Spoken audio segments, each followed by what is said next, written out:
Hi everyone, it's me. I wanted to do a follow-up video regarding the situation I recently talked about regarding forgiveness and the fact that my oldest sister, had ended up talking with the man who raped me within the last couple of years. And the fact that initially I was not ready to talk with her. She has not explained the situation about why she ended up talking with him and actually felt sorry for him, etc., etc. And so I mentioned a follow-up video. I'd seen her at a wedding, and I basically extended an olive branch. Despite the fact she has not told me why she talked with him, I extended an olive branch, gave her a hug, and I forgave her. I basically gave it back to her, what she had done, and thought I had done something well. At the wedding, I was prepared to see her. I knew I would be seeing her, her husband, her children, etc. And I was prepared just to be in the same space with her. And I didn't expect to talk with her. In fact, I had mentioned to my sister who had gotten married that I didn't want my oldest sister to talk with my stepson, my husband, or myself, just to keep her distance. And she didn't. When I got there, she didn't keep her distance. And so anyways, towards the end, I had had some Moscato. I don't drink very often. I went up and gave her a hug, and she immediately said, I said, can we talk? And can you explain what happened? Yeah, we'll get together. You come by me, I'll come by you, whatever you want. Okay, fine. And so after the wedding, which was December 5th, I attempted to reach out. I stopped by her house when I went to the VA and have had no response, and was told by my mother that she had COVID. I didn't get COVID, but supposedly she did, and wasn't feeling good and wasn't responding except to my mom every couple of days, but she didn't respond to me at all. So I have since waited. Now this has been going on. I've been waiting for her to explain what happened for the past year and a half or so, since the whole situation went down, that I had to face the man who raped me in court. And he brought up that he had talked with my family members, and they not very nice things were said about me in court.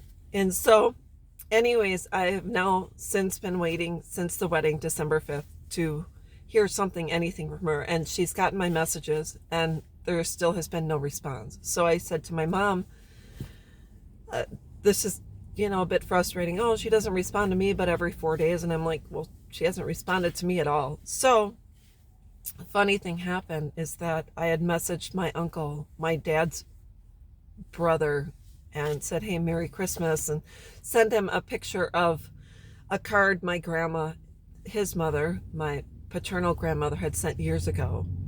And he then responded to my oldest sister and myself and said, hey, here's a picture of your dad from who knows when. And my oldest sister immediately replied to my uncle. I don't know if she realized I was part of the text, but she responded to my uncle immediately after she received the picture of my dad, I should say our dad. But I've been waiting for a year and a half, almost 2 years, to find out why she talked to that man. And I get no response, not even a, okay, I'm not feeling good, okay, I have COVID, okay, this and that. I get nothing. But my uncle sends her a picture of my dad. She replies to, obviously replies all, not realizing she's replying to all of us, including myself. So I didn't say anything to my uncle, or didn't reply anything in a negative way in that group chat. And I said, well, so-and-so, love you guys, Merry Christmas. And then I sent my sister a message, and I said, I'm confused. And I still have had no response. So the one thing I can take away from this is that if someone intentionally hurts you, which this is now intentional, and they all of a sudden try to make nice at a family event, I would not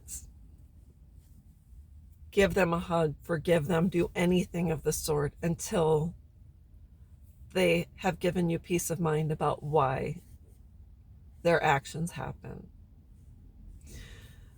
Do I regret giving my sister a hug? I had to do it for myself. I had to release it. I had to give it back. But when it comes to trust, a relationship, a reconciliation, I'm telling you right now, it has to be earned.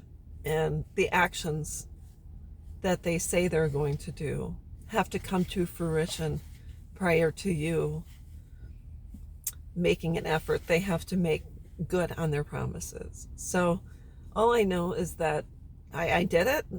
I have peace of mind. I can sleep at night because I did what I had to do as a human being. But on the other hand, will there be a reconciliation or a trust ever? But the answer is no. So I just wanted to let you know as a follow-up, even if someone if someone has hurt you and they see you and the thing is what I realized at the wedding, she didn't approach me at the wedding. She talked to my stepson and said, hey, if Lori wants to talk to me, she can. Why don't you not use a child?